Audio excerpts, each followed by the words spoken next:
dari Malang ini ya, 15 orang dari Malang. Terima kasih sudah mau datang ke sini.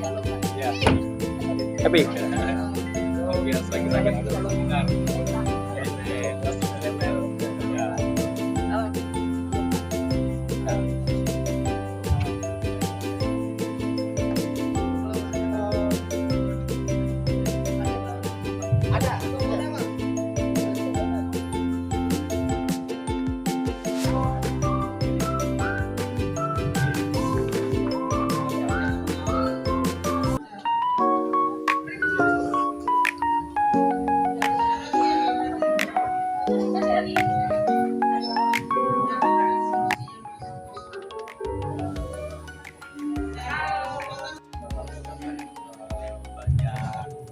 Bisa lebih senang. Ya, jadi masalah.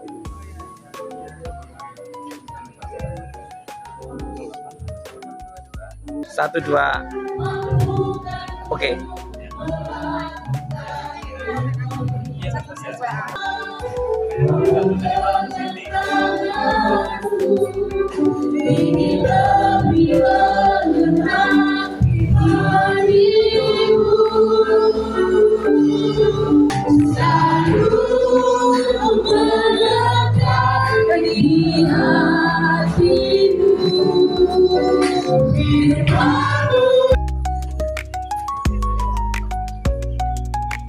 Kita sudah ada di Jombang ini, Wonosalam ini. Gereja apa Pak namanya Pak? Bukit Sion ya.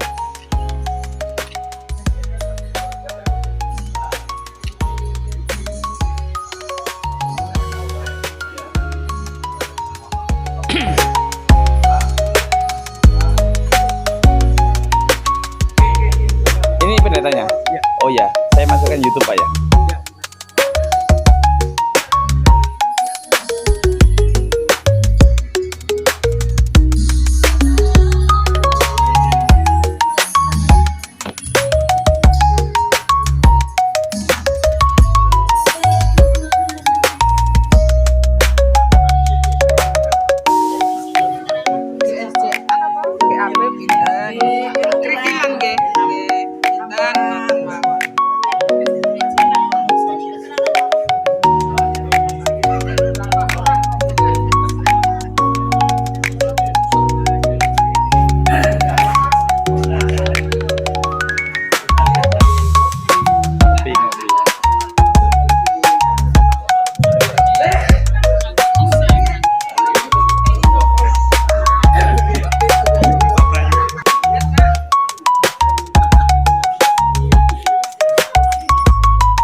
Di Jombang, Wonosalam. Oke, siapa Pak namanya Pak? Bukit Sion ya.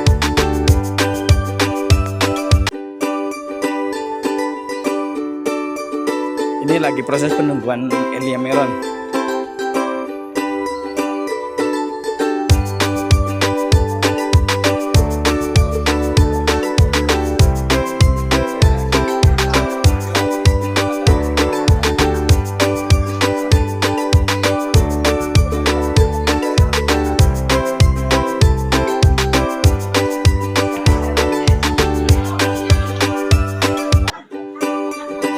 Halo Mbak.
dalam kehidupan kami, Bapa. Engkau mau memberkati kami dengan kuasa firman-Mu. Engkau mau meneguhkan kami dengan kuasa firman-Mu, Tuhan.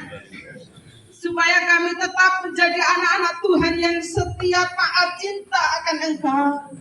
Haleluya. Amin. Puji Tuhan, masih tetap berdiri. Kita akan bersuka ke dalam Tuhan. Sebelum saya ucapkan selamat datang, Mas.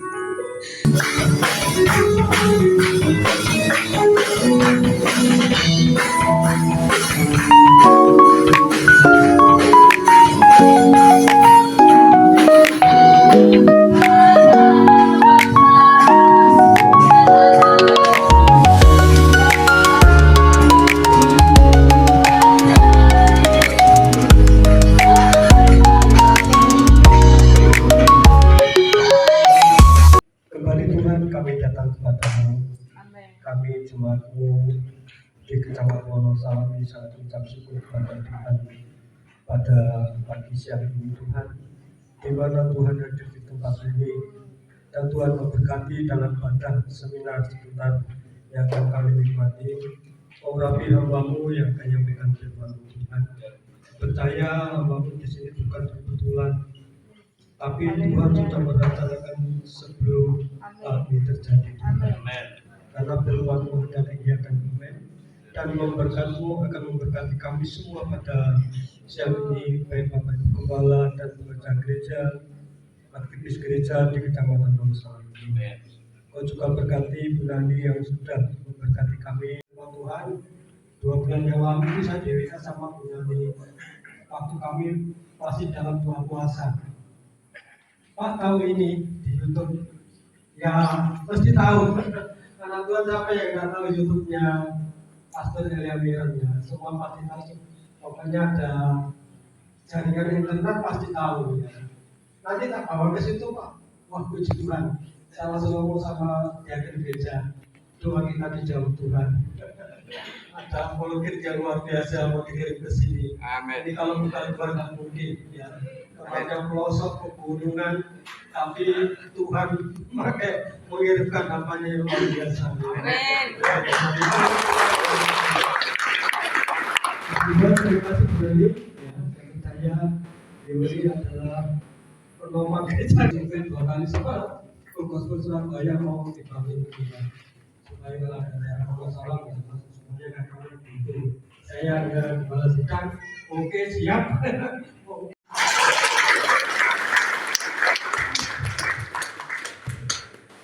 Shalom Bapak Ibu.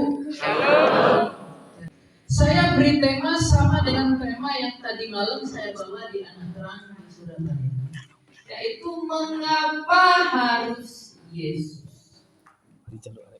Mengapa sih kita harus percaya kepada Yesus? Dengan banyaknya agama di seluruh semesta raya, mengapa sih saya harus datang kepada Yesus? Apa dan siapakah Yesus Kristus itu? Apa yang Dia lakukan sehingga kita harus percaya kepada Dia, bahkan lebih jauh kita harus melayani. Apa dan siapa Yesus Kristus itu? Apa yang membuat Dia berbeda? Apa yang membuat kita harus menuntun diri kepada Dia? Dalam Injil Yohanes pasal yang ke-8, Tuhan kita yang mulia, ayat yang ke-24 bersabda. Saya pakai terjemahan baru kedua. Karena itu tadi aku berkata kepadamu bahwa kamu akan mati dalam dosamu, sebab jikalau kamu tidak percaya bahwa akulah Dia, kamu akan mati dalam dosamu. Ayat 24, Tuhan Yesus berkata, karena itu tadi aku, Kristus, berkata kepadamu bahwa kamu akan mati dalam dosamu, sebab jikalau kamu tidak percaya bahwa akulah Dia, kamu akan mati dalam dosamu. Di sini Tuhan kita Yesus Kristus yang penuh dengan kasih itu mengatakan banyak. Ia menekankan 3 hal. Kalau kamu tidak percaya, itu yang pertama. Akulah Dia, yang kedua. Kamu akan mati dalam dosa. Mengapa Tuhan Yesus bersabda demikian? Mengapa Ia mengatakan kalau kamu tidak percaya bahwa akulah Dia yang dijanjikan itu? maka kamu akan mati dalam dosamu. Kita akan bisa mengerti ayat ini tidak sekedar membaca seluruh perikop Injil Yohanes, tapi kita bisa mengerti sabda Tuhan kita Yesus Kristus ini kalau kita tahu mengapa sejak semula kita ada. Sabda Tuhan Yesus yang berkata, kalau kamu tidak percaya bahwa akulah Dia, kamu akan mati dalam dosamu. Ini hanya dapat dimengerti kalau kita mengerti apa tujuan kita dicipta Allah sejak semula. Ada orang-orang berkata bahwa Allah menciptakan manusia itu agar Allah punya teman selama kesepian. Tapi Allah tidak pernah kesepian karena Allah Sang Bapa itu sudah sejak dekat bersama anaknya dan rohnya yang kudus. Jadi Dia tak pernah kesepian dalam kehidupan. Jadi bukan itu alasannya. Ada yang berkata bahwa Allah menciptakan manusia agar manusia itu menyembah Allah. Karena Allah butuh disembah. Tanpa manusia pun gerubim dan serafim dan berlaksa-laksa malaikat dalam menyembah Allah siang dan malam. Jadi Allah tak pernah menciptakan manusia untuk menyembah. Lalu apa tujuan Allah ciptakan kita? Sejak semula karena Allah adalah kasih, maka Ia menciptakan manusia agar ciptaannya itu yaitu manusia menikmati kasihnya. Buktinya apa? Hari pertama, hari kedua, hari ketiga, hari keempat, hari kelima, Dia menciptakan semua yang baik. Hari pertama Allah melihat itu baik, jadilah hari pertama. Hari kedua Dia lihat baik, jadilah hari kedua. Hari ketiga Dia lihat semuanya baik, diciptakan. Keempat, kelima, semuanya itu baik, diciptakan. Dan hari keenam barulah manusia dicipta yang terakhir. Ketika manusia dicipta yang terakhir, artinya dia siap menikmati semua yang baik. Amin. Jadi Allah tidak pernah menciptakan manusia untuk dunia, tapi semesta ini Dia bermakna untuk manusia. Sebagai bukti kasih. Dan apakah itu Tuhan berikan untuk sementara? Tidak. Tuhan berikan kasih-Nya itu. Tuhan ciptakan segala sesuatu ini untuk kita, untuk tujuan yang kekal. Artinya Tuhan tidak pernah menciptakan kita untuk mati, tapi Tuhan ciptakan kita untuk hidup yang kekal, menikmati kasih-Nya yang kekal. Apakah Bapak Ibu pernah berpikir mengapa Allah menciptakan manusia untuk gambar dan rupanya, lalu manusia itu dihidupkan oleh Roh? Ketika manusia itu dihidupkan oleh Roh Allah, artinya hidup manusia itu secara terus-menerus bergantung dengan Allah. Dan ketika manusia itu berpisah dengan Allah dengan dosa, maka hidupnya Allah tidak lagi menghidupi hidupnya manusia. Maka manusia itu semakin lama semakin menua dan mati. Itulah mengapa kematian ada. Ketika Tuhan berkata kepada Adam dan Hawa, jangan engkau makan buah pengetahuan itu. Apakah hal itu menjadi sebuah larangan buat Adam dan Hawa? Betul. Tapi itu bukan ujian buat Adam dan Hawa. Ketika Allah mengasihi manusia dengan memberikan semua yang ada di semesta ini, maka agar hubungan itu langgeng, manusia pun harus meresponi kasih Allah itu dengan mengasihi Allah. Tapi manusia itu tidak tahu bagaimana caranya mengasihi Allah. Maka Allah mengajari manusia itu, caramu mengasihi aku adalah dengan tidak makan buah pengetahuan itu. Jadi buah pengetahuan itu bukanlah cobaan kepada Adam dan Hawa, tapi itu adalah cara yang Allah sediakan kepada Adam dan Hawa untuk mengasihi Allah. Makanya Kristus pernah bersabda, jikalau kamu mengasihi aku, kamu pasti melakukan perintah. Jadi perintah Allah bukanlah ujian untuk kita, tapi perintah Allah adalah cara Allah memberitahu kita bagaimana cara kita mengasihi. Jadi ketika Allah mengasihi manusia, maka manusia itu pun harus mengasihi Allah agar hubungan yang intens ini dapat terjaga. Tapi hubungan ini akan bercerai kalau salah satu di antaranya tidak mengasihi. Seperti laki-laki dan perempuan kalau bersatu dalam perkawinan kudus, apabila salah satu dari antaranya tidak lagi mengasihi, maka terjadi perceraian dalam hubungan itu. Allah dengan manusia tidak semula hidup dalam persatuan yang sempurna. Tapi ketika manusia itu gagal mengasihi Allah dengan memakan buah pengetahuan itu, maka terjadi perceraian dan perpisahan antara manusia dengan Allah. Dan perpisahan manusia dengan Allah itu membuat manusia mengalami penderitaan yang hebat. Ketika Allah mengatakan jangan kau makan buah pengetahuan ini, kalau kamu makan pastilah engkau mati. Artinya apa arti kematian itu? Kematian itu artinya adalah perpisahan dari kehidupan. Siapakah hidup itu? Allah. Jadi yang dimaksud dengan kematian adalah perpisahan dari dia yang hidup. Siapakah yang hidup itu? Allah sendiri. Makanya Kristus pernah berkata, akulah jalan dan kebenaran dan karena dia bersama. Jadi ketika Tuhan Allah mengatakan, kalau kamu makan buah pengetahuan itu, pastilah engkau mati.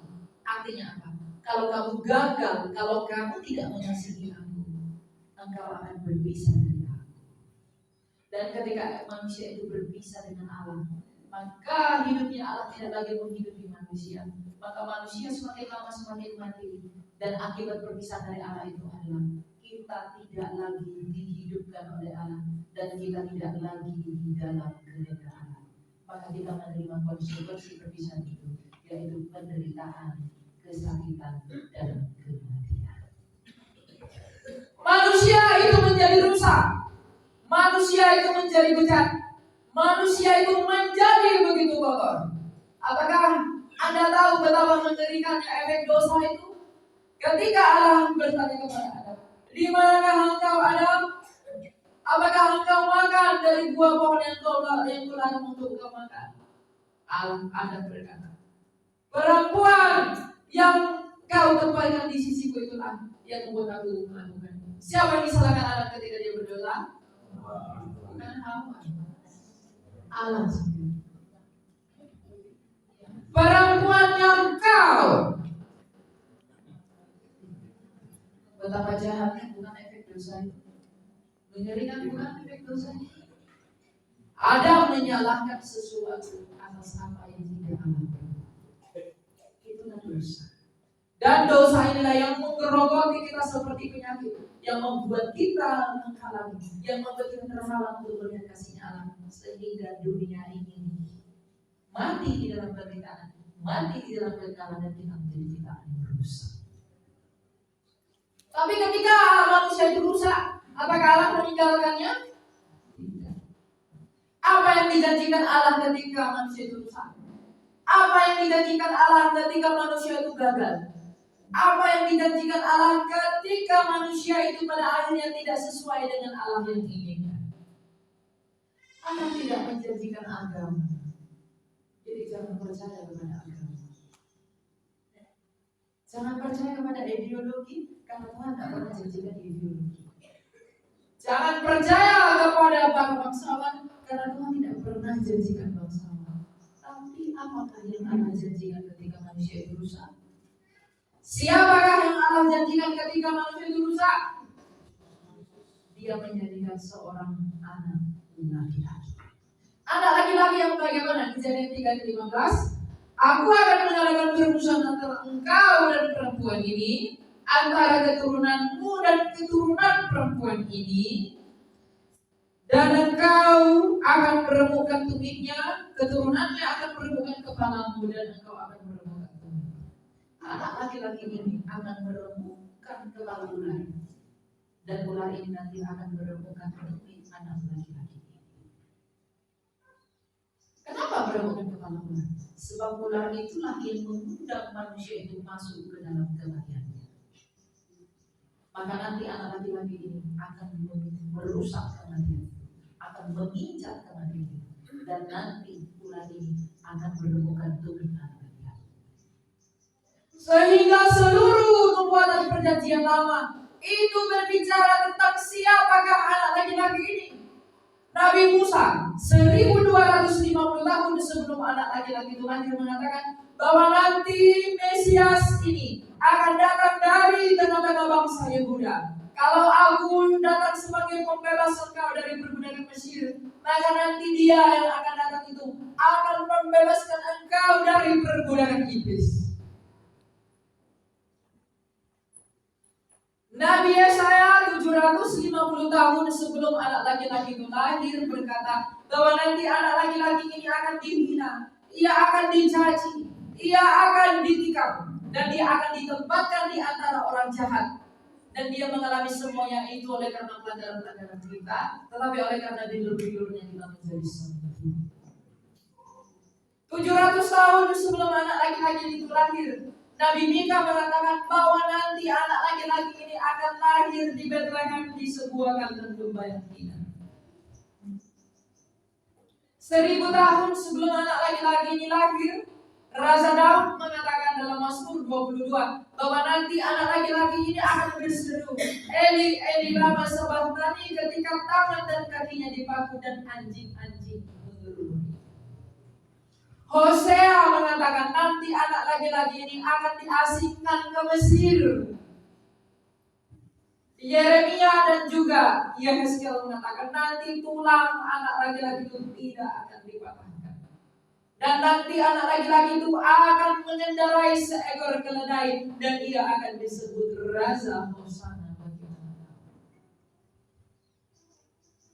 Hampir selama 2000 tahun semua para nabi itu menubuatkan seperti apa ciri anak laki-laki, seperti apa dan apa yang akan dilakukan anak laki-laki. Dan setelah dalam waktunya Ibrani 1, maka pada tahun 4 sebelum Masehi lahirlah anak laki-laki ini dari seorang perawan anak darah Maria, dari suku Yehuda, karena Maria adalah anak Eli dan Eliakim dan anak karena dari Yehuda. Lahir di sebuah kandang domba di kota Daud, dan dia hidup diasingkan ke Mesir, dan dia mati seperti yang dikatakan Yesaya, dia ditikam seperti dikatakan Yesaya, dia dipakukan seperti perkataan Daud, ia berseru Eli Eli lama sabachthani seperti kata Daud, tulang-tulangnya tidak dipatahkan seperti kata Yeremia dan Yesaya, dan ia menderita sengsara seperti perkataan Yesaya, ia di dalam perut bumi seperti perkataan Yunus, dan dia menggenapi sebuah nubuatan para nabi. Maka Kristus berkata dalam hidupnya, kalau engkau tidak percaya bahwa akulah dia yang disebutkan oleh seluruh para nabi itu, kamu akan mati dalam dosa. Apa yang dilakukan oleh Yesus Kristus ini sehingga ia berkata demikian? Meskipun ia datang menggenapi seluruh nubuatan para nabi, meskipun dia datang menggenapi dan menyusun dan juga melengkapi seluruh apa yang disebut para nabi, apa yang dilakukan oleh Yesus Kristus ini sehingga ia mengatakan, kalau kamu tidak percaya, akulah dia yang disebutkan Musa, akulah dia yang disebutkan Yesaya, akulah dia yang disebutkan Yeremia, akulah dia yang disebutkan oleh Hosea, maka kamu akan mati dalam dosa. Mengapa ia berkata seperti itu? Apa yang dilakukan oleh anak laki-laki ini?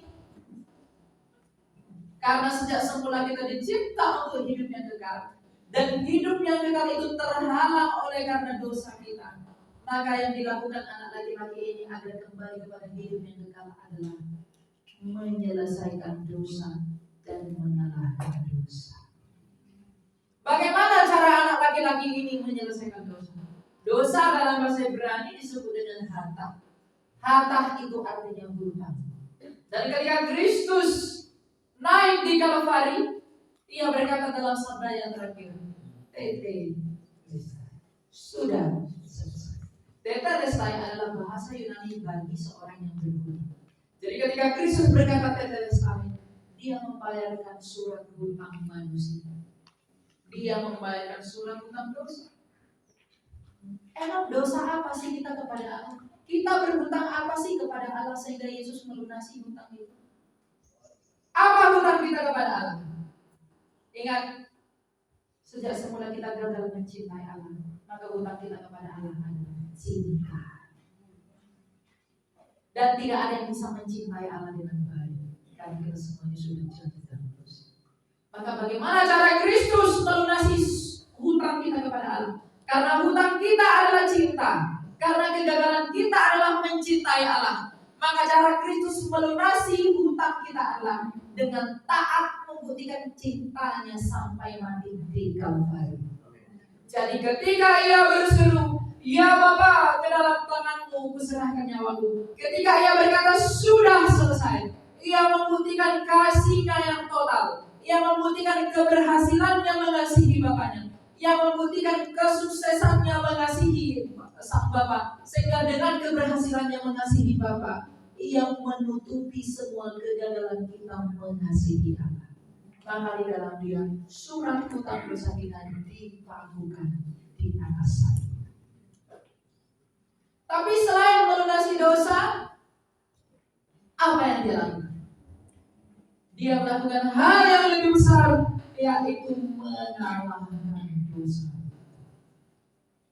Roma 6:23 berkata upah dosa adalah 1 Korintus 15 berkata senang maut adalah dosa. Jadi setiap orang yang berdosa pastilah mengalami kematian, karena sejak semula memang dosa itu diupahi oleh kematian.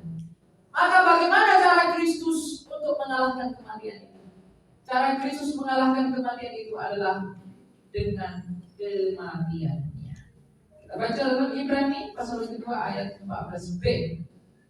Supaya melalui kematiannya, kematian Kristus, ia memusnahkan dia, yaitu iblis yang berkuasa atas maut. Jadi ketika Yesus Kristus itu naik ke atas kayu salib, ia membuktikan kasih yang sempurna, dan melalui salib itu adalah jalan agar dia bisa memasuki kematian. Dari ketika dia memasuki kematian, dia memasuki kuasa iblis, maka dia menginjak, meremukkan iblis itu. Dan bukti bahwa iblis itu diremukkan, Kristus bangkit pada hari ketiga. Artinya dia menang atas iblis itu, dan ia menang atas kematian itu. Sehingga ketika ia bangkit dari mati, ia ingin memberitahu seluruh dunia, lihatlah wahai seluruh dunia, lihatlah manusia yang akan mati, lihatlah manusia yang telah mati, lihatlah wahai manusia yang akan mati, aku Yesus Kristus, aku telah mengalahkan kematian itu. Jadi jikalau engkau tidak mau di dalam kematian itu selama-lamanya, datanglah kepadaku, sebab aku telah membuktikan kepadamu, aku telah mengalahkan kuasa iblis itu. Jadi ketika ia bangkit dan melunasi dosa, ia membuka kembali pintu kepada kekekalan. Maka Yohanes 3:16 dikatakan, karena begitu besar kasih Allah akan dunia ini, sehingga ia mengaruniakan anak yang tunggal, supaya setiap orang percaya kepadanya tidak binasa, melainkan beroleh hidup yang kekal itu tidak dijanjikan tiba-tiba waktu itu juga. Tapi kenapa dikatakan setiap orang yang percaya kepada anak laki-laki itu akan memperoleh hidup yang kekal? Karena anak laki-laki itu telah mengalahkan, telah menghapuskan segala hambatan yang membuat kita tidak bisa datang kepada hidup yang kekal itu, yaitu dosa. Maka benarlah sabda Kristus yang berkata, kalau kamu tidak percaya bahwa akulah dia yang mengalahkan maut, akulah dia yang melunasi dosa, kamu akan tetap mati dalam dosa. Kristus juga berkata, di luar aku engkau tak dapat berbuat apa-apa. Mengapa demikian? Karena memang hanya Dialah yang telah mengalahkan kematian dalam sejarah dunia melalui kebangkitannya yang disaksikan oleh ratusan orang. Dan hanya Dialah yang telah naik ke atas salib, tapi Dia naik ke atas salib bukan oleh karena kesalahannya. Bahkan Pontius Pilatus mengatakan, aku tak menemukan kesalahan apapun pada orang ini. Bahkan orang Yahudi ketika Kristus Tuhan kita yang mulia berkata, bisakah engkau menunjukkan aku bersalah? Tak ada orang Yahudi yang membenci Dia bisa menunjukkan Dia bersalah. Artinya ada dua saksi bahwa Kristus memang tak pernah bersalah. Tapi dengan demikian Ia mau dengan rela naik ke Kalvari untuk membuktikan cintanya kepada manusia, untuk melunasi kegagalan kita mencintai Allah. Inilah alasan mengapa tidak ada jalan di luar daripada Kristus. Semua kepercayaan, semua ideologi berusaha menjadi jalan. Tapi ketika Kristus berkata, akulah jalan dan kebenaran dan hidup, ketika Dia berkata Dia adalah jalan, Dia menjadi jawaban untuk seluruh agama yang berusaha mencari jalan. Nabi Yesaya mengatakan bahwa kita sekalian sesat seperti domba, mengambil jalan-jalannya masing-masing. Ketika Kristus mengatakan akulah jalan, Dia sedang menunjukkan akulah jalan di antara seluruh agama itu. Ketika Ia mengatakan akulah kebenaran, Dia sedang menjadi jawaban atas seluruh dunia filsafat yang mencari kebenaran. Filsafat orang Yunani, filsafat orang Tionghoa, filsafat orang Gerika, filsafat orang Mesir, dan seluruh filsafat dunia berusaha mencari kebenaran. Maka ketika Kristus mengatakan, I am the truth, akulah kebenaran, dia sedang menjawab keinginan dunia filsafat. Dan ketika dia mengatakan, akulah hidup, dia mencari jawaban atas seluruh keinginan manusia. Apa tujuan manusia, Bapak? Apapun agama orang, apapun kepercayaan orang, dari suku manapun dia, dari perempuan manapun dia, mau dia orang Tionghoa, mau dia orang Jawa, mau dia orang Batak, mau dia orang Mesir, mau dia orang Palestina, mau dia orang Argentina, mau dia orang Amerika Utara, mau dia orang Eropa. Tujuan manusia hanya satu, hidup. Orang bekerja cari uang demi perut, demi mempertahankan hidup. Orang berusaha mati-matian bekerja itu demi mempertahankan hidupnya. Orang berusaha cari uang banyak-banyak agar dia punya rumah bagus, agar hidupnya terjamin. Orang mencari uang banyak-banyak agar uangnya banyak, agar dia tidak merasa sedih dalam hidupnya. Orang cari uang banyak-banyak agar ketika dia mendapati sesuatu yang salah dalam dirinya, ia dengan segera dapat memperbaiki. Seluruh manusia di dunia ini hanya merindukan satu hal, hidup ini. Anak-anak muda bekerja sampai ke Dubai, sampai ke Jepang dan lain sebagainya. Itu demi mempertahankan hidup. Dia kumpulkan banyak uang demi mempertahankan hidup, demi perut, demi hidup. Mengapa orang kawin? Demi mempertahankan hidup dan eksistensi diri. Yang diinginkan manusia itu hanya satu, hidup. Kamu kerja, cari uang, cari apa segala macam, kamu jual ke pedagang, kamu rela capek-capek kemana-mana. Itu demi nasi agar masuk ke perutmu dan kamu tetap hidup. Itu yang kamu inginkan. Itu yang semua manusia inginkan. Itu yang dikejar oleh seluruh manusia. Dan apa yang paling ditakuti manusia? Kehilangan hidup. Karena manusia takut mati, ya kan? Kepalanya pusing, dia beli Bonrek. Lambungnya sakit, dia beli Proma. Kalau tidak semakin parah, dia belum mau takut mati. Saya menemui banyak orang, aduh jangan Elia, saya tidak mau mati dulu, saya mau lihat cucu-cucu saya. Saya mau lihat anak saya nikah dulu. Saya belum bisa mati. Banyak orang menghindarkan diri dari kematian. Ketika ada orang berusaha menunjukkan kebenaran dan dia merasa dirinya terancam, dia bunuh orang itu agar dia tetap hidup dan tidak mati. Bahkan untuk mempertahankan hidup, Kain untuk mempertahankan hidupnya, dia membunuh Habel.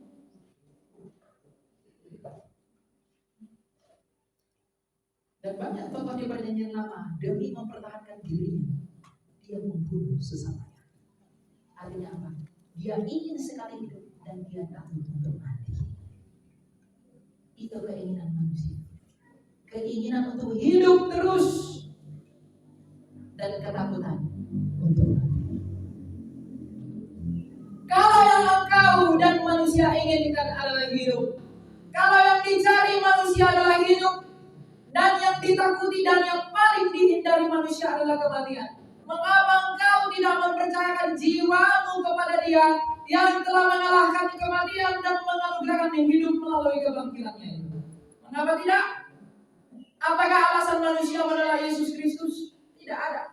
Sebab di dalam Yesus Kristuslah keinginanmu untuk hidup itu dapat diberikan, sebab Dia telah bangkit dari mati. Dan hanya di dalam Yesus Kristuslah ketakutan terbesarmu itu ditiadakan dan dimusnahkan, yaitu kematian melalui kehidupan Kristus. Jadi apakah alasan manusia menolak Kristus? Hanya dua. Yang pertama, ia belum mendengar Kristus. Dan yang kedua, kesombongan dan kelicikan manusia. Maka ketika banyak anak-anak muda meninggalkan Kristus karena harta, karena laki-laki, karena perempuan, karena jabatan, karena pengaruh, agar bisa di instansi ini, agar bisa di sini dan lain sebagainya, mereka menjual Kristus, mereka meninggalkan Kristus demi semua apa yang tampak di dunia ini. Sekarang renungkanlah, kalau kau mengejar kekayaan, di manakah Herodes Agung yang sangat kaya itu? Kalau engkau mengejar kuasa dan power, di manakah Pontius Pilatus yang sangat berkuasa pada masa itu, bahkan dia punya kuasa untuk mendakwa Kristus. Kalau kamu mengejar wanita yang cantik, Cleopatra yang sangat cantik, di manakah dia hari ini?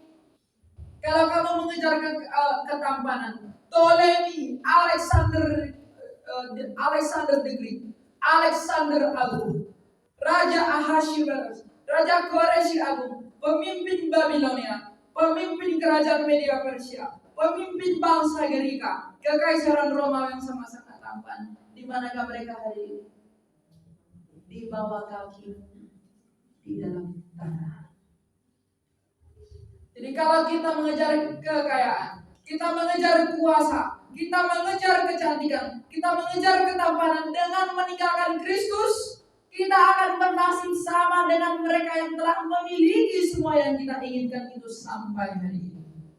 Tapi kalau kita mengikut kepada Kristus, Yesus Kristus yang dipandang hina, yang miskin itu yang datang dalam keadaannya sebagai manusia, Ia telah mengalahkan apa yang paling ditakuti manusia, dan Ia telah memberikan apa yang paling diinginkan manusia, yaitu hidup. Maka jika kita mau memperoleh itu, datang dan tuntunan jiwamu kepada Dia. Oleh karena itulah kita menjadi kaya di dalam Yesus. Kenapa kita kaya? Sebab uang, kekuasaan, ketampanan tak bisa membeli hidup. Karena pada akhirnya semua berakhir di bawah tanah. Makanya Kristus berkata, di luar aku, engkau tak dapat berbuat apa-apa. Dia ingin memberitahu anak-anakku, kalau kamu lebih mementingkan apa yang ada di dunia ini dengan meninggalkan aku, lihatlah yang sudah ampuh di mana mereka sekarang. Masih di dalam kematian. Mereka dengan semua kuasanya, Raja Herodes dengan kekayaannya, Pontius Pilatus dengan kuasanya, Cleopatra dengan kecantikannya, Koreshi yang agung dengan ketampanan, tak dapat meluputkan diri mereka sendiri bahkan dari kematian. Tapi Yesus Kristus telah mengalahkan, menginjak, menyingkirkan batu kuburannya. Ia menambahkan diri kepada 500 orang pada masa itu. Sehingga dengan demikian, karena begitu hebatnya kebangkitan itu, karena begitu mengagumkannya kebangkitan itu, semua murid-murid Yesus dalam sejarah rela mati bahkan dianiaya demi Kristus. Karena mereka melihat Tuhanku telah mengalahkan kematian yang paling ditakuti manusia. Lalu mengapa aku takut mati demi Tuhanku? Mengapa aku takut menderita demi Allahku, sedangkan Ia telah menderita dan Ia sekarang memperoleh kedudukan yang tertinggi dalam kerajaan Bapa. Lalu mengapa aku takut menderita? Mengapa aku takut untuk mati? Mengapa aku takut untuk miskin? Sebab Kristus datang dalam kemiskinan, Kristus datang dalam penderitaan, Kristus bahkan mati, tetapi endingnya Dia memperoleh hidup yang dicari oleh seluruh manusia. Bukankah di dalam Dia kita menjadi sempurna? Bukankah di dalam Dia kita menjadi berbahagia? Makanya dikatakan berbahagialah orang yang memiliki Kristus, sebab itu tidak hanya cukup, tapi lebih dari cukup. Inilah yang menjadi alasan mengapa kita perlu membawa diri kita kepada Kristus. Inilah yang menjadi alasan mengapa kita perlu mendekatkan diri kepada Kristus. Inilah yang menjadi alasan mengapa kita perlu tidak hanya percaya, perlu tidak hanya mengikut, perlu tidak hanya menjadi murid, tapi kita perlu untuk hidup seperti Dia, dan kita perlu melayani Dia. Amen. Karena sejak dahulu Dia yang telah terlebih dahulu melayani. Dia melayani kita dengan berdarah-darah, kita melayani Dia belum sampai berdarah-darah. Kita melayani Dia, kita dianugerahkan hidup kekal. Tapi Dia melayani kita, apa yang Dia dapat? Itulah cinta.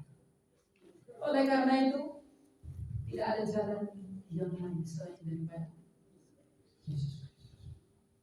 Hanya Dia dapat menolongmu, hanya Dia dapat memperhitungkanmu, hanya Dia yang dapat memberikan apa yang paling kau cari itu Dia. Tidak ada orang cari kekayaan di dunia. Dia mau jadi kaya itu untuk hidupnya. Orang cari jabatan itu hanya untuk hidup. Orang bekerja keras sampai cari sana kerja ini itu untuk hidupnya doang itu. Mana ada orang mau jadi kaya untuk mati? Mana ada orang naik jabatan untuk mati segera? Untuk nikmati demi hidup. Tapi itu pun akan sia-sia dan tidak akan bertahan. Sebab orang-orang yang demikian telah Inilah menjadi alasan mengapa di luar daripada Yesus Kristus. Inilah menjadi alasan mengapa di luar daripada Dia kita hanya akan menuai kebinasaan. Kita hanya akan menuai kematian sebab memang hanya di dalam Dialah kehidupan kita. Maka anak-anak muda, Bapak Ibu, habiskanlah waktumu untuk berjuang mencintai Kristus. Habiskanlah waktumu untuk melayani Dia. Dan habiskanlah waktu dalam sisa-sisa hidupmu ini. Bukan untuk berbangga atas karunia dunia, tapi berbangga atas kepemilikanmu akan Dia yang telah mengalahkan apa yang paling kita takuti dan menganugerahi apa yang paling kita kejar dan ingin. Oleh karena itu, di dalam Dia kita menjadi kaya, di dalam Dia kita menjadi sempurna, di dalam Dia hadiah yang satu-satunya, pemberian yang terbesar itu kita menjadi bersukacita. Jadi alasan manusia untuk bersukacita hanya satu. Karena Dia tahu Tuhan adalah. Jadi kalau kita diselamatkan hanya oleh karena Kristus, mengapa kita tidak sibuk mencari? Kita ketika tubuh kita sakit, kita batuk, kita ini apa? Tubuh kita mengalami sakit, kita buru-buru mengobatinya. Ya toh? Batuk, diobati. Sakit ini, wah, ini minuman sehat, ini makanan sehat, macam-macam makanan sehat, macam-macam diet segala macam, agar tubuhnya tetap sehat. Tapi pernahkah kita mengobati jiwa kita yang sakit? Kita begitu peduli terhadap hal yang jasmani, tapi kita tidak terlalu peduli dengan hal yang rohani. Padahal Kristus datang ke dunia bukan untuk memulihkan hal-hal jasmani. Sebab lihatlah, semua orang yang Kristus sembuhkan, semua orang yang Kristus lakukan mujizat dalam tubuhnya, itu karena kerelaan penerimaan hati. Makanya dalam Amsal 4:23 berkata, jagalah hatimu, karena dari situlah hidupmu berpanjang. Ketika jiwa kita bermasalah, ketika roh kita bermasalah, apakah kita menuntut diri kita kepada Kristus? Ketika tubuh kita lemah, kita buru-buru datang kepada dokter. Dokter, aku demam, aku sakit, obatilah aku. Tapi ketika jiwa kita sakit, apa kita datang kepada Kristus berkata, ya Yesus Kristus yang agung, tolonglah jiwaku yang lemah ini, tolonglah aku yang berdosa ini. Apakah kita pernah memohon demikian kepada Kristus agar Ia memulihkan jiwa kita demi kasih kita kepada Dia? Kalau belum, mintalah. Kalau belum, inilah yang berhati. Sebab Dia berkata, akulah yang rendah hati dan lemah lembut, aku akan memberikan kelegaan kepada jiwamu. Karena kebahagiaan itu bukan status benda, tapi kebahagiaan itu adalah status bagi. Makanya Paulus, meskipun ia dicari-cari orang, meskipun ia karam kapal beberapa kali, meskipun ia dianiaya, meskipun dia di penjara, dia tetap berkata, ada damai sejahtera dalam diri. Kenapa? Karena damai sejahtera itu bukan dalam hikmat manusia, bukan karena benda-benda yang ada padanya, bukan karena kemasyhurannya, tapi karena Kristus berdiam dalam hati. Petrus juga demikian. Petrus ketika ia di saat terbalik di Roma, ia tetap menginjili orang-orang, bahkan detik-detik terakhirnya dia berkata, percayalah wahai orang-orang Roma, datanglah kepada Yesus Kristus itu. Mengapa ia tetap bisa mengatakan seperti itu, sedangkan ia sedang diperlakukan buruk oleh orang-orang di sekitarnya? Karena ada damai sejahtera yang membahagiakan hati. Mengapa Andreas? Mengapa Bartolomeus? Mengapa Polikarpus? Mengapa Irenaeus? Mengapa Ignatius? Mengapa Yohanes? Yohanes digoreng di minyak panas. Ia belum mati karena Tuhan punya rencana untuk dia menuliskan wahyu di Pulau Patmos. Ketika dia diasingkan karena bentuk badannya udah gak karu-karuan, maka ketika dia digoreng dalam minyak panas, bentuk badannya udah gak karu-karuan. Maka dia diasingkan ke Pulau Patmos karena bentuknya jadi aneh. Tapi ketika dia diasingkan ke Pulau Patmos, dia tetap bersuka cita ketika Tuhan memberi wahyu kepada dia.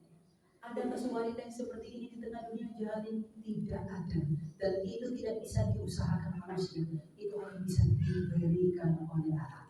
Maka carilah hari agar meskipun engkau tinggal di desa-desa seperti ini, kamu melayani tempat kecil tidak mungkin tidak dipandang orang, tidak didengarkan orang, tidak dipuji-puji orang, tidak disorot oleh kamera, tapi hatimu bisa tetap bahagia karena meskipun manusia tidak lihat, Allah tetap.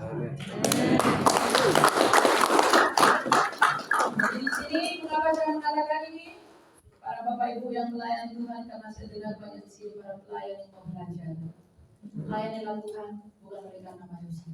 Melayanilah Tuhan oleh karena Tuhan itu sendiri. Agar ketika ia datang dalam pengadilan bergabungan dengan pesta kudus, ia tidak menempatkan kita di sebelah meja. Mari kita tahu setia melayani Allah, karena kita sudah tahu bahwa hanya Dia yang dapat menolong kita. Dan kalau kita sungguh-sungguh mengasihi Dia, kita tidak akan menjadikan orang tidak mendengarkan kita ini, tapi kita harus menjadi surat yang terbuka, buah yang terbuka, ranting dari pokok anggur yang benar untuk menghasilkan buah yang manis agar dituai bagi puji terhadap Tuhan. Ketika buah pokok anggur, pokok durian ini buahnya manis sekali, ada di sini saya lihat durian. Ketika durian ini berbuah dengan baik, bukankah waduh ini pohon durian ini bagus kan? Buahnya manis-manis. Dan ketika kita menghasilkan buah yang baik, bukankah Kristus yang akan dipuji?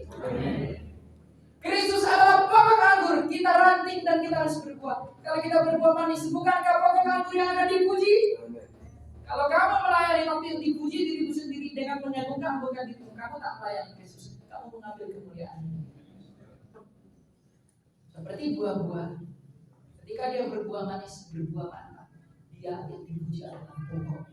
Wah bagus nih pokoknya, wah bagus, ini harus dijaga. Ada rumput-rumput di sekitarnya kamu cabutin, nanti ini berbuah manis loh. Jadi kalau Kristus adalah pokok anggur, kita nanti mari kita usahakan buah-buah yang manis bagi kemuliaan. Sampai di sini.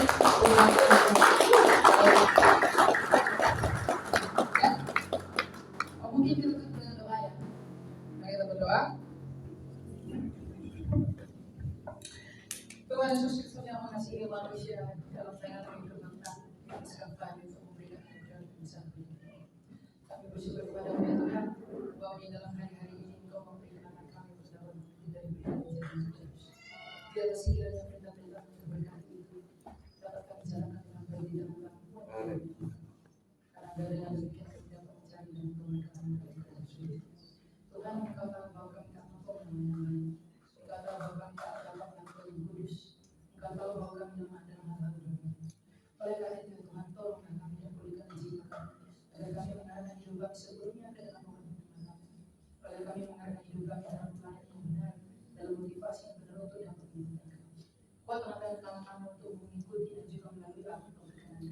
Kami percaya segala sesuatu yang Kau izinkan dalam Tuhan yang suci. Biarlah kiranya Kau membawa kami kepada padang pengembangan ini.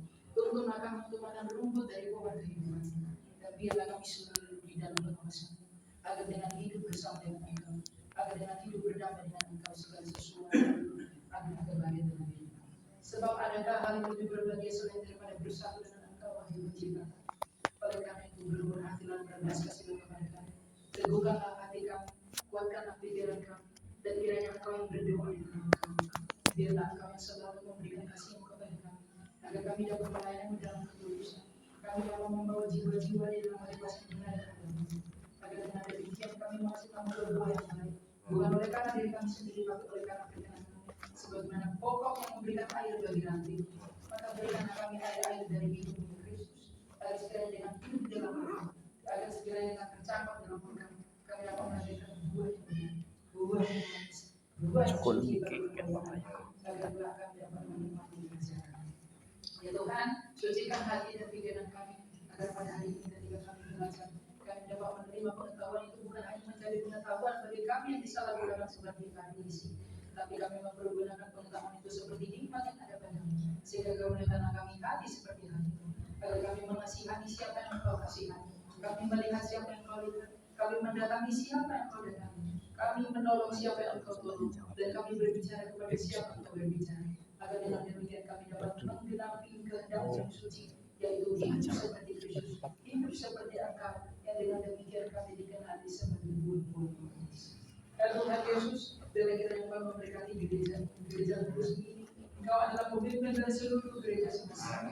Biarlah Engkau yang melihat gereja, Engkau yang memandang pelayanan hamba-hamba gereja. Sekalipun memang mereka tidak dipandang oleh ini, tapi kami percaya mereka dipandang oleh Engkau. Engkau melihat ketulusan mereka. Sebagaimana Engkau menyikapi 7 jemaat. Engkau tidak membela jemaat yang terbesar. Engkau tidak membela jemaat yang termasyhur. Engkau tidak membela jemaat yang begitu kuat. Tapi Engkau mengasihi Philadelphia, jemaat yang terkecil itu. Karena mereka setia dalam kasih-Mu. Mereka setia dalam pekerjaan. Oleh karena itu ya Tuhan, tempat pelayanan yang kecil ini, biarlah Engkau yang memelihara kesetiaan umatnya, kesetiaan hamba-hambanya untuk melayani Engkau, agar mereka mengambil bagian sebagaimana Philadelphia telah mengambil bagian. Dan untuk semuanya itu kami yakin dan percaya bahwa Engkau mendengarkan permohonan kami, bukan oleh karena kepercayaan diri kami sendiri, karena kami tak memiliki yang baik, tapi karena Engkau saja yang telah memeranterai keselamatan kami dan menjadi korban yang harum di hadapan Allah semata itu. Dan kami memuliakan Engkau ya Tuhan Yesus, dengan Bapa-Mu yang kekal yang menjadi sumber dari segala sesuatu, dan juga Roh-Mu yang kudus yang menolong, yang menghibur kami dan menuntun kami kepada seluruh kebenaran yang hanya ada pada-Mu untuk sekarang dan selalu dan selama-lamanya. Amin. Tepuk tangan dulu, Tuhan. Terima kasih Pastor. Dan tentu Bapak Ibu masih menyimpan banyak pertanyaan begitu kira-kira. Kita break dulu 15 menit ya. Setelah itu siapkan pertanyaan-pertanyaan ya. Kesempatan kita yang tidak tahu, nanti ada jawaban yang memuaskan Bapak Ibu semuanya. Nanti moderatornya Bapak Rayugo gitu ya. Puji Tuhan, kita nikmati saja ya sudah disediakan ini. Hanya kita makan guys.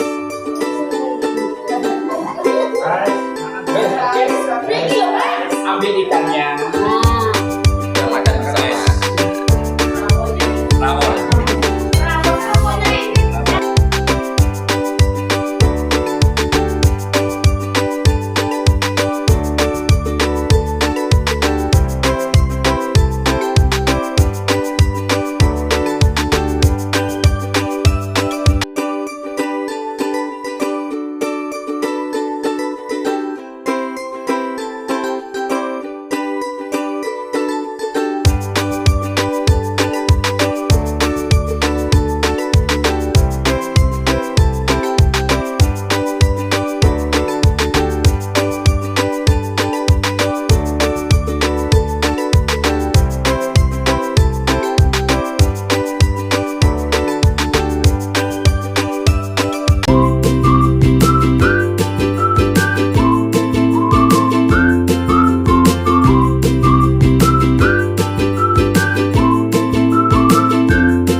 jawab. Kita beri plus juga untuk Pastor Elias. Nanti masuk kita bisa ke depan. Saya membantu Bapak Pendeta bisa jadi moderator. Ya, silakan. Mungkin ada yang belum kenal, nama saya Prayogo. Saya sehari-hari bekerja di Politeknik di Malang. Kebetulan saya dengan tim dari Malang ada dengan mobil 15 orang dan saya izin untuk Pak Pendeta untuk bisa hadir di tempat ini ya. Saya mengajak Pendeta Esther bisa berdiri. Pendeta Esther ini juga dari desa GSDA Gadis, juga Dr. Esti bisa berdiri. Dr. Esti juga seorang dokter yang melayani Tuhan. Saya juga mengajak istri saya yang paling cantik bisa berdiri. Nah, ini saya satu-satunya istri saya ini. Dan tim dari Malang bisa berdiri, Pak Pudjo, ada Pak Yusa, ada Pak Putih, ada Vito, ada Hendrik ya dari Malang ya. Ya, dan acara ini akan disiarkan di YouTube channelnya Senang dan Rela ya. Jadi Bapak Ibu bisa melihat kembali acara hari ini di YouTube Senang dan Rela. Jadi nama saya Prayogo, saya dari di Politeknik di Malang. Istri saya di Brawijaya, saya punya anak 2 dan sejak kami dipulihkan 2009, mulai 2010 kami melayani ke desa-desa, terutama Malang Selatan. Dan ketika Pak Sugiono ini sudah beberapa kali Pak ya, sekian tahun yang lalu saya juga Pak Stefanus, ya Pak Paulus, Mbak ya. Jadi mari kita bersaling untuk saling menguatkan, saling mendoakan, saling melengkapi. Dan kalau hari ini kita kedatangan tamu yang luar biasa, narasumber kita itu semua karena anugerah Tuhan. Amin Bapak Ibu. Baik Bapak Ibu, saya akan buka pertanyaan sesi pertama. 3 pertanyaan lebih dulu. Silakan angkat tangan langsung bisa. Oh ya, namanya Pak. Terima kasih buat seluruh peserta seminar pada hari ini. Tuhan memberkati. Terima kasih. Shalom, hari ini kita bersukacita karena kita mengikuti seminar dengan narasumber Elia Meren, ya, apologi juga yang luar biasa. Semua yang telah diberkati oleh Tuhan. Tuhan berkati kita semuanya. Shalom.